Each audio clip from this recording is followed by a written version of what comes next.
basically wanted to create an opportunity for Catholic podcasters to get together, talk about different ideas on how we can improve our podcasts, as well as build community. Excuse me, build community amongst the podcasters. Maybe you need somebody to be a guest on your show. Maybe you'd like to be a guest on another person's show.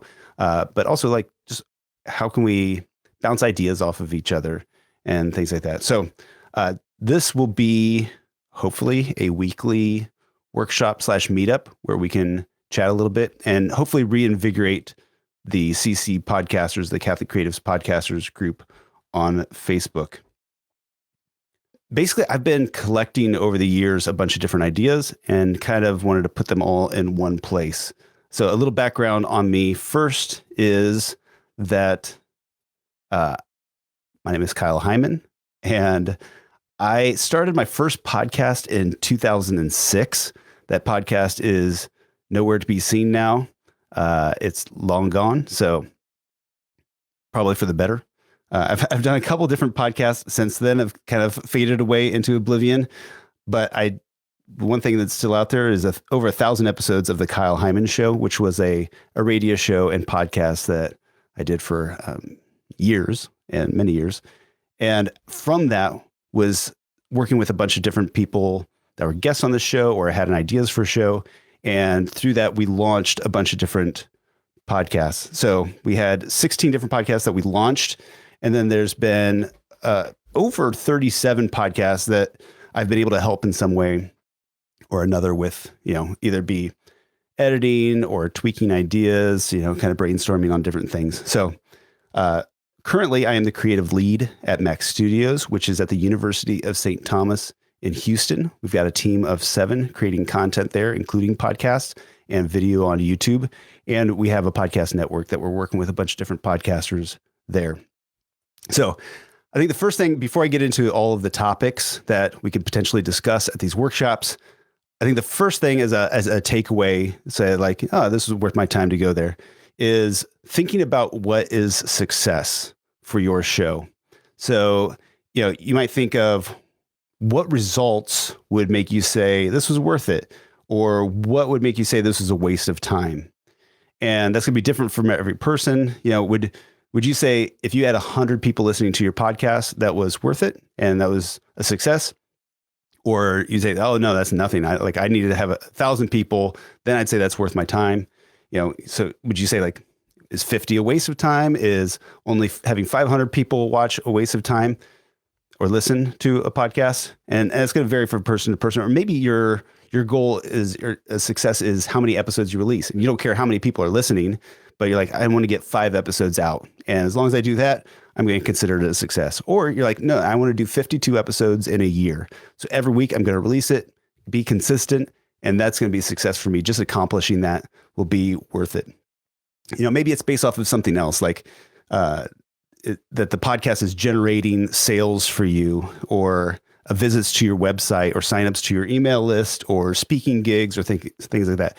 And those could be harder to measure unless you have direct links that you're able to track. But if you're like, hey, I'm trying to get 20 more people to sign up for my mailing list, or I want to get some people to support my Patreon or whatever fundraising thing I have, and the podcast is what I'm going to do that. So knowing what is a success and what's a failure will help you know how to plan for that and be realistic. Because, I think the question is also do you want to play in your driveway or get drafted in the NBA? So there's nothing wrong with doing something just for fun. There's nothing wrong with launching a podcast just because you think it's fun and you enjoy it and it's cool.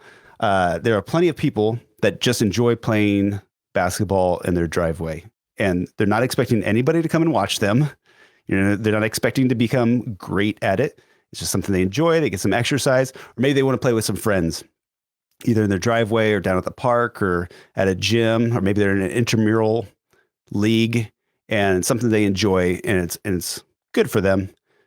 Podcasting could be the same way. Maybe you just want it to be fun. You do it yourself. Maybe you do it with some friends. It's just something that you enjoy doing. It maybe it doesn't get you in better shape like basketball, but it's working on your speaking and you're getting more comfortable with different topics and working your way through either business ideas or ministry ideas or things like that. That is totally fine, but don't expect to have a huge audience if you're not putting in the work for it. Don't expect to play in the NBA unless you're really going to hustle. You're really going to be doing something better than anybody else that's out there, or more unique or more special. So, and the same with podcasts. Don't expect 1,000 people to come and listen to your podcast unless you're willing to put in the work for it. You already have a huge audience, or you're willing to do something really difficult and really willing to put in the work that it takes to attract an audience and build an audience. So when looking through the different topics that I've kind of accumulated over the years of doing research and reading articles, and I get like 3 different podcasting newsletters every day with different things that are happening in the world and articles and ideas, a bunch of podcasts on podcasting that I've listened to and videos and things. I kind of keep things in a document, and as I find a new resource, like, oh, that'd be good for this title, I add it in there. And some of it's just ideas, some of it's links to articles, and some of it's videos and things like that. I've kind of put them in a chronological order from the initial stages of thinking about a podcast to the end of promoting it. So I kind of broke it down into 4 categories. The first one would be pre-planning a show that'll have impact, purpose, and audience. So the thought that goes into it, the planning, being intentional. The second is creating and building the show. So everything from, actually outlining or writing down questions, booking guests, recording the thing, editing it, things. Well, actually, I think editing editing would be in part 2. And then the third step category of these topics is posting your show, distributing it, getting it out there to all the platforms. And then the final one being marketing your podcast, improving it. And then I kind of had some miscellaneous tips that I just kind of add to the end of it. Everyone's gonna be like, oh, that's a good thing to think about. So this is like for somebody that is creating a new podcast from scratch. But also, I think all of these things are good for us to think about if you already have a podcast on, is there maybe a step that you skipped when creating the podcast? Like, oh, I never even thought about that aspect. That's good for me to go back and think about. Or think about, is that something that I could do better? Like, oh, reading this article about writing titles or my artwork for my show or music or whatever, like that's going to help me make my show better by thinking about that. So I want to run through these topics kind of quickly. And I think each one of these could be its own workshop conversation. And maybe you have an expertise in this and you'd like to take over for it or be a guest or contribute in some way. But also, like, is there things that I'm missing in this list that you think like, oh, don't forget to talk about this? Or actually, that could be 2 episodes because you can talk about A and B. So any feedback that you have on this would be really helpful. If there's things that you think like, that's not for me, that's fine. You could just, skip that week. I guess if there's enough people that are not interested in that, we could skip it altogether. But here would be under that first category of the pre-planning a show that'll have impact. The first one would be your budget, your time and money. So thinking ahead, like, what can you afford to put into this podcast? Like, if it's not going to be time, it's got to be money. So if you're not going to do the editing yourself, you got to hire somebody else to do it. So how much are you willing to budget each week? If you're thinking like, I can do 30 minutes a week to produce a weekly podcast, I would say don't do that unless you're like, I can do 30 minutes a week, but I'm going to hire somebody else to do the prep. I'm going to hire somebody else to do the editing. Maybe if you've got a gift and you're a speaker or an author, you've got content already to be a share, maybe. But the majority of people are going to need much more than that in either time and or money. So just really thinking realistically to come up with something that's sustainable versus what they call pod fade. And I saw a stat that 11.44% of podcasters who start a show make it to episode 50. So basically 10% of people make it to 50 episodes. There's also like a huge number of people that don't make it past episode 7. So that idea of like this being harder than I was expecting, or you've got all the time in the world to create 3 episodes and then life happens and you don't have time to keep going. So really thinking realistically what you can do and how can you create something that's going to be sustainable and beat those odds. What is your goal or promise for the show? Like, what gap does this fill? And how is somebody's life going to be better for listening to this podcast? Like, what are you promising the listener? The next two come from Eric Newsom's book, Make Noise, which I would highly recommend that you either read or listen to, as I did, on an audiobook. And he talks about two things. He talks about a lot in there, but the two things really I think were important is your target audience, not being really broad, like, oh, my podcast is for everybody, but actually thinking of an ideal listener avatar of that one person, and you make all your decisions for that one person. So it's topic, formats, guests, what would that Jane want to listen to? And we'll talk more of that in the future, but your podcast is not for everyone. And then the other thing that Eric talks about in Make Noise, again, I recommend, is a 10-word description that wouldn't describe any other podcast. So we can go into more, more detail about that. And then the next step after you have a 10-word description would be a longer description. And that would be what you'd submit to all of the podcast feeds and things like that. That description would get clicks. So being very specific about it. And I analyze like all of the top podcasts, and I put in a spreadsheet how many words their descriptions are, and like you do the shortest, the longest, the average, to kind of break that down of like what's the sweet spot there, or what other people are doing in that space. But also thinking about back to that ideal listener avatar, what are they going to click on? If you have a 10-word description, your pitch for the show, or this longer description, your ideal listener should automatically click on that because that's exactly what he or she's been looking for. Next topic would be don't mess up the title of your show. So what are you going to call the show? You may already have an idea for that, or you might already have a show that has a title. But just one quick takeaway on this is I would suggest clarity over being clever. So an example of this, there's a show out there called The Catholic Money Show, and it's from the folks at Wallet Win, Jonathan and Amanda. It's an excellent show. Check it out. Wallet Win is a very clever name, and that's the name of their organization, ministry, business. Very clever, very catchy, short, fun. The Catholic Money Show is the name of their podcast, and that's much more clear. So if their podcast was called Wallet Win, I wouldn't have any idea. I would just think it's about, finances or how to save as much money as possible. The Catholic Money Show tells me like, oh, this is going to be from a Catholic perspective.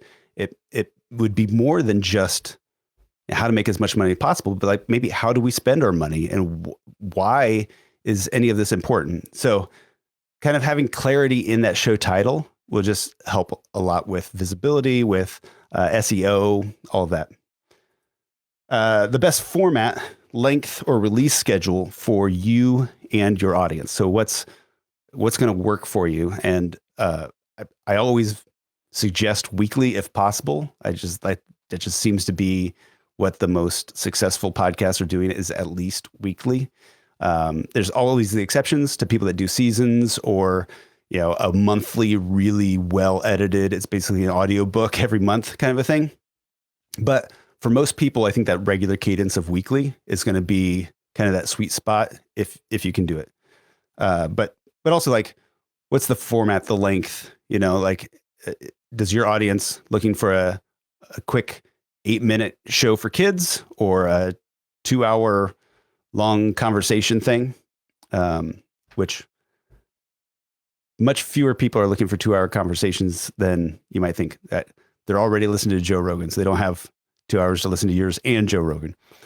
That's just my personal thoughts there. Okay, the second section so that was the first section. We're going to go faster here as we go. But the second section is creating and building. That was the planning part. The creating and building would be how to edit your show. And like the two extremes being like bare minimum, we want this to all sound natural and real and authentic, to super polished. And we're going to take out all the ums, uhs, likes, and it's going to be really clean. The super polished can be difficult because it's more labor intensive. The bare minimum, I would suggest, is sloppy. I know we want authenticity, and if people are well-spoken, that can work. But for a lot of people, Roman Mars has a quote. He says, if you have 100,000 listeners and you can cut 1 minute out of your show, you've just saved the world 100,000 minutes. You're practically a hero. So just being a good steward of your listeners' time. And also just like you wouldn't release a book or even an article on your website without proofreading it, at least taking a second pass at it before publishing. Why wouldn't we do that with a podcast? Just kind of clean it up a little bit. Okay. Like I said, this is going to be a faster section. Technically, the most important thing. So content is the most important thing. Having good content is the most important thing to having a successful podcast. But technically, the technical part of things is also important. And the most important thing is really getting those levels correct. So if you have really loud parts and really quiet parts, that's really hard for a listener because they have to turn up and down. You're either blasting them out. They're having earbuds in their ear and you're like making it really hard to hear whenever they're mowing and really loud at times and they're blasting them out. So really kind of make sure those levels are also consistent with other podcasts. The making money. So thinking about, will your show have ads, sponsors? Are you asking for supporters? Does it need to make money or is that not relevant? But there's different ways that you can do that and different ways to do ads. And we can talk about those different options. Your recording setup. So what mics, equipment to get, and for various budgets, like realizing, not everybody wants to put $1,000 into equipment, but the more you spend, the more quality it's going to be sounding. And also probably the longer the equipment's going to last. Like a $30 USB mic might go out of style when they change the USB things. But this microphone here is like 30 years old and it's an actual SM7 before they had the SM7B. So investing in an expensive microphone might be worth it in the long run, but we could go over different options there. The room might be more important than the equipment. So being aware of the acoustics of the room that you're in and how you can alter those acoustics, because having a good microphone, but a lot of echo in the room or a lot of things that produce noise isn't going to work well. In addition to that, your mic technique. So I could have a really expensive microphone, but if I'm not close to the microphone, you're not going to get what you're paid for. And the same way, you can make a cheap microphone sound decent by using it correctly, and you could have a good microphone sound bad if you don't use it correctly or if you have your levels off. So how to make that work? Always use headphones also. And then video for podcasts. Video is becoming more and more, I hate to say like necessity, but definitely an advantage, I guess. And there's a huge advantage to being audio only. And there's plenty of NPR, Gimlet, and people that are doing audio only serial, because it's highly edited and you can't do the same things with videos you could do with audio. But if you're doing a lot of conversations and things like that, if there's a way to implement video, YouTube and Spotify are really pushing that. And it's becoming a great way of discovery. So how are you going to do that with single cam, multicam? You could talk about different options, switchers, things like that. Then if you don't have in-studio guests or co-hosts, how to do that remotely and still get good quality. Your podcast artwork, how is that going to attract your target audience and specifically at a small size? So the text that's on it, the colors that you use, do you put your face on it, things like that. Then your theme music, that won't get you sued. And thinking about where you get your music, what the style is that's going to fit your style for your podcast, but also like things. Some of these subscription sites and ways that you can license music, it works for YouTube, but not for podcasts. Some things for YouTube and podcasts, but wouldn't include, a lot of things don't include radio and TV. So just thinking of where all you want to be able to push your podcast either now or potentially in the future. If a radio station calls you up and say, hey, can we play these episodes as part of our afternoon drive time show? Well, do you have to go back and re-edit everything, or are you already cleared for that? Just thinking ahead. And then the flow of the show. So this could be like, are there regular segments? Do you have a stock intro? Do you do something custom? How about the outro? Is there a bit that you do with every guest? There's like Tim Ferriss does if you could have a billboard and put any message on it for the world to see, what would you write? Yeah. And it's just kind of a clever way to ask them, like, what inspires you, or how would you want to inspire other people? And he does that with, I think, all of his guests. And so just thinking about that flow of your show. And then how do you make intros that are going to make people want to listen to the show? And how do you make outros that people aren't just going to skip? Because as soon as you start your credits, people skip on to the next one. So how to tweak that. And I just recently looked at probably like 5 to 8 different styles of podcast intros that the like very successful podcasts are using, and kind of break down. They each have their own kind of characteristics and advantages to them. And so we could break that down too. Like I said, each one of these topics, like I've got a bunch of ideas or articles or experience and studies to look at. The right way to create a trailer so people will subscribe. Every podcast on like Apple, Spotify has a little tag for trailer that you can flag an episode as your trailer in your podcasting app. So that pops up there so that whenever they click on your title, because they looked up, Catholic legal show, and yours popped up and they clicked on it, they could listen to the trailer. It's usually like 30 seconds to 2 or 3 minutes. That gives them an idea of what the show's about. So how do you make something that's going to make people want to subscribe to your show? And then content is the king. How can you make stuff that's entertaining, educational, and or inspirational? I'd say, ideally all 3 of those. Challenging would be another thing, to make content that challenges somebody to be better. And then why should you be talking only to one person? This was an article I read that I thought was really good. People listen to podcasts individually. Usually you're not listening with a group of people. Like you might watch a show with a group of people, but you usually don't listen to podcasts with a group of people. So realizing this is one person listening with earbuds in their ear, you're just talking to them. This isn't, hey, everybody. This is, hi, listener. Thanks for joining me today. So just kind of thinking about that and why we could talk about. Okay. I hate this next slide, but I just wanted to get through some of the rest of these topics quickly. And I promise this will be the last time I ever put a ton of words on one slide. But just to kind of get through these and discuss them quickly, some of the rest of the ideas are, should you post your first episode or record a couple knowing that those are going to be rough and work out the kinks until you get good at it? Or even having that mindset of like, hey, I'm going to record an episode, but if it's not good enough, I'm going to go ahead and re-record it or do it differently.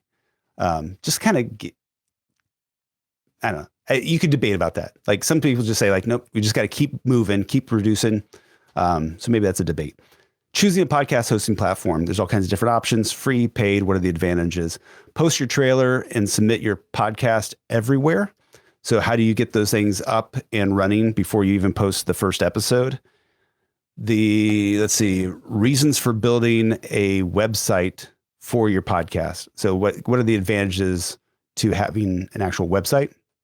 Not necessary, but there are some advantages.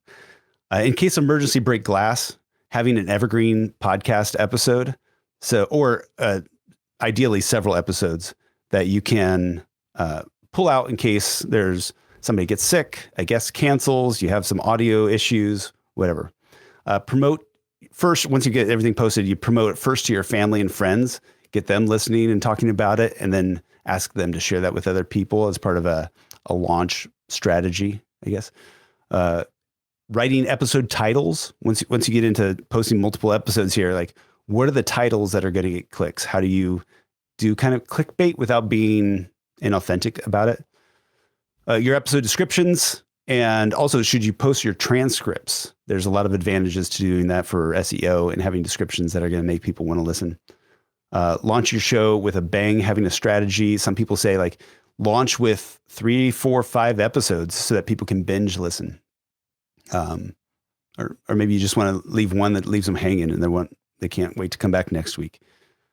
How to promote a podcast. So this might be, you could argue that this is more important than preparing and recording, that you could have the best podcast in the world, but if you don't tell anybody about it, if nobody knows about it, they're not going to listen.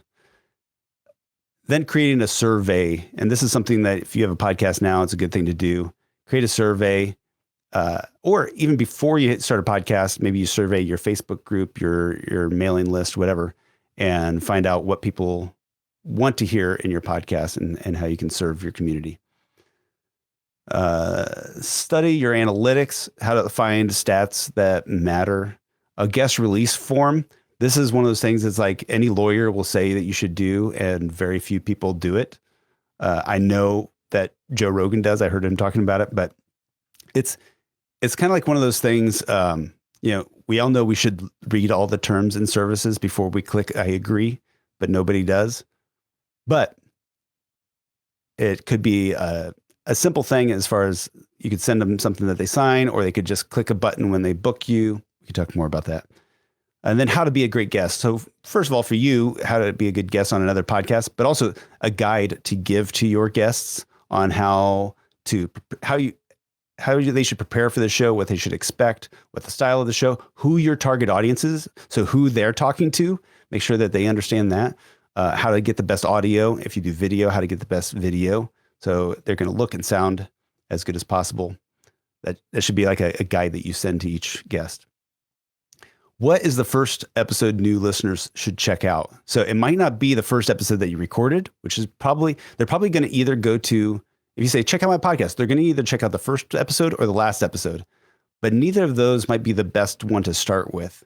So if you either have one to be like, this is a good one to listen to first, making sure that that's the one that you promote. If somebody signs up for your mailing list and you're like, hey, check out my podcast, especially if you want to get started, check out episode 34, because that's where I kind of explain this.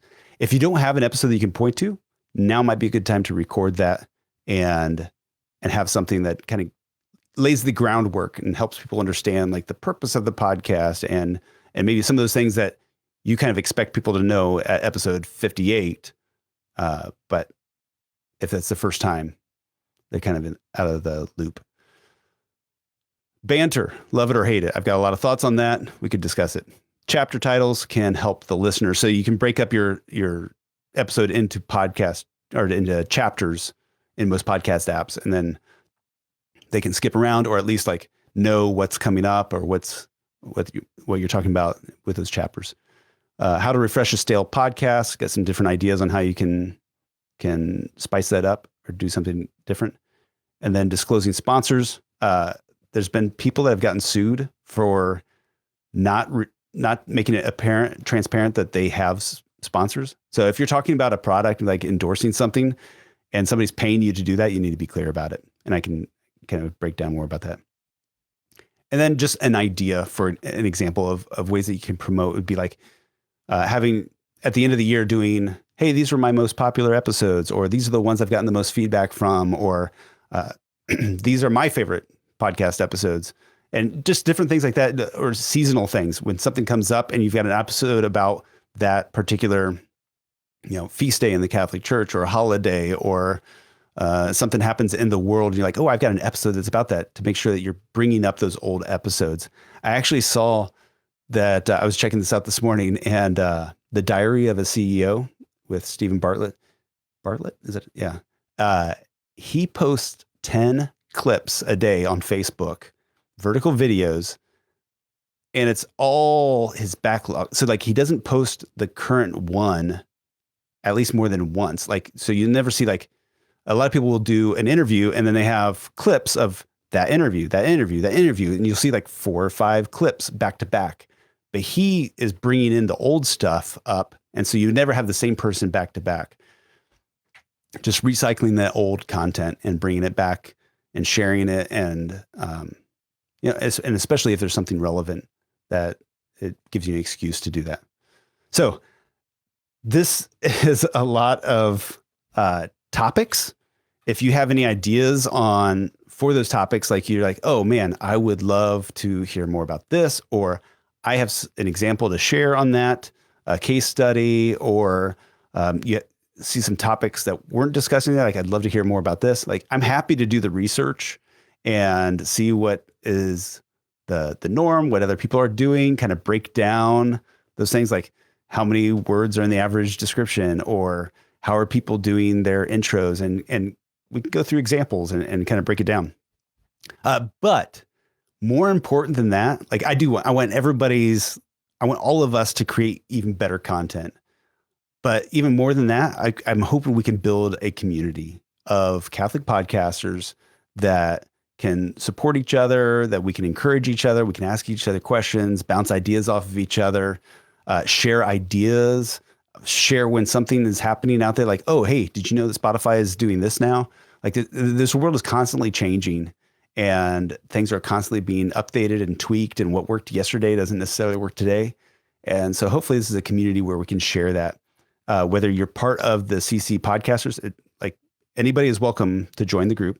So if you're not already there, you can do that. But I think we can make these public so even people that aren't part of the group could still join and watch or watch the webinars. But hopefully this will be a place that we could have those conversations. So it looks like I can create a poll here. I have not done this before, so I'm trying to figure this out as we go. But I can do a poll saying, my question will be, what ideas or questions do you have? And then, I guess that's not a poll. Well, I'll just say that. So go ahead and post in the comments that, because then I have to do options A, B, C, whatever. So we'll skip that. But let me know and we'll keep improving on this live thing, because I can't see anybody's comments while I'm doing this live, which I was kind of hoping. Like I posted 2 comments to the comment and it just says posting. So we will learn and grow together. And if you have advice or suggestions, let me know. Again, my name is Kyle Heimann. I am the creative lead at the University of St. Thomas in Houston with Max Studios. And hopefully we'll do this every week. If you want to be notified, just join the group. I'll create an event probably each week and we'll go live and hopefully you can join us. All right. Thanks, everybody. God bless.